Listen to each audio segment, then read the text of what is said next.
और इस बीच आपको बता दें कि अनुदान मांगों पर चर्चा के दौरान फ्यूल सरचार्ज बढ़ाने को लेकर आज सदन में हंगामे के कुछ हालात पैदा हुए। विपक्ष ने कहा कि हमारी सरकार के वक्त में अनुदान मांगों जो फ्यूल सरचार्ज थे उनको कम किया गया था, लेकिन अब फ्यूल सरचार्ज बढ़ाने की तैयारी की जा रही है। एक तरह से आम जनता के हितों से ये कुठाराघात, उन पर कुठाराघात कहा जा सकता है।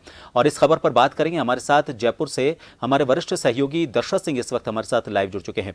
दशरथ, राजस्थान विधानसभा के बाहर आप मौजूद हैं, पल पल की खबर आपके पास आ रही है। आपने बताया कि फ्यूल सरचार्ज को लेकर कुछ बहस की बात वहां पर सामने आई। किस तरह से बहस हुई और इसको लेकर अब सत्ता पक्ष का क्या रुख नजर आ रहा है? क्योंकि जिस तरह की बात कही जा रही है कि आम जनता से जुड़ा हुआ पूरा ये मामला है, बिजली बिलों में बढ़ोतरी होगी अगर फ्यूल सरचार्ज बढ़ा तो ऐसे में जो दबाव विपक्ष की तरफ से बनाया जा रहा है, क्या किसी तरह से कारगर होता हुआ नजर आ रहा है? सरचार्ज बढ़ाने को लेकर क्या वापस विचार कर सकता है सत्ता पक्ष? देखिए, खास तौर पे फ्यूल सरचार्ज जो है 200 यूनिट से ज़्यादा अगर उपभोक्ता यूज़ करता है उस पर फ्यूल चार्ज लिया जाएगा। सरचार्ज जो पहले छूट दे रखी थी सरकार की तरफ से, उस छूट को वापस लिया गया है। ऑर्डर जो है वो ऊर्जा विभाग की तरफ से जारी किया गया था। उसको लेकर अब मंत्री ने आज कह सकते हैं अनऑफिशियल चर्चा के अंदर पत्रकारों के साथ बातचीत करते तब उन्होंने कहा कि ये पूर्ववर्ती सरकार का चुनाव के समय उठाया हुआ कदम था। लोगों का फ्यूल सरचार्ज में छूट दी गई थी, लेकिन बिजली की जो दरें होती हैं उसको जो तय करने का काम वो बिजली नियामक बोर्ड करता है। तो बिजली नियामक बोर्ड की तरफ से जिस प्रकार की सिफारिशें आई उसके अकॉर्डिंग हम ये फ्यूल सरचार्ज जो छूट दी गई है वो छूट को समाप्त किया जा रहा है। यानी सरकार की तरफ से अब फ्यूल सरचार्ज पर जो छूट मिल रही थी वो नहीं मिलेगी, बिलों में जुड़ कर आएगी। हालांकि इसमें ये एक ज़रूर बात कही गई कि 200 यूनिट से ज़्यादा अगर आप बिजली यूज़ करते हो तब ये फ्यूल सरचार्ज आपको देना होगा।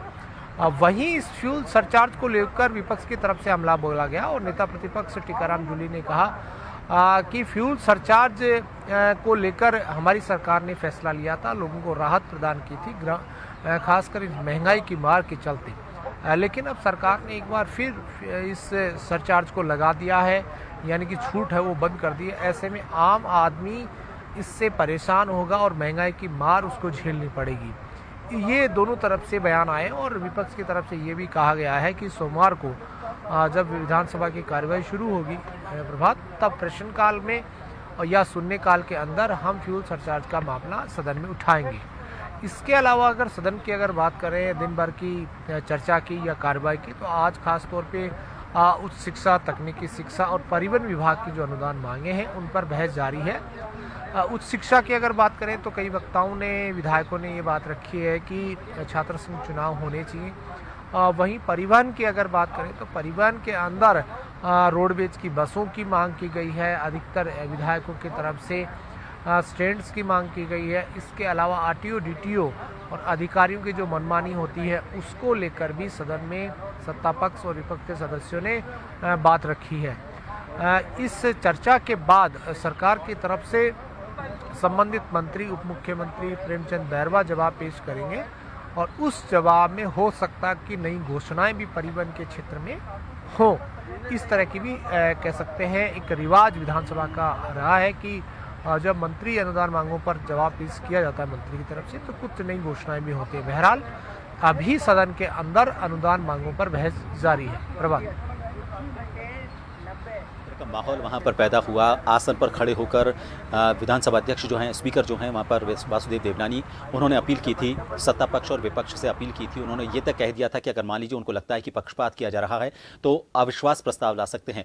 लेकिन उसके बाद माहौल बिल्कुल ठंडा हुआ, सारी चीज़ों को नॉर्मलाइज करने की कोशिश की गई। क्या कल हालात जिस तरह से नॉर्मलाइज किए गए और जो अपील की गई थी सदन की तरफ, स्पीकर की तरफ से, उसका असर आज नजर आ रहा है? आज शांतिपूर्ण तरीके से, हालांकि हल्का फुल्का हंगामा तो होता है, लेकिन उसका असर कहा जा सकता है कि आज बहस के दौरान नजर आया पूरे दिन भर?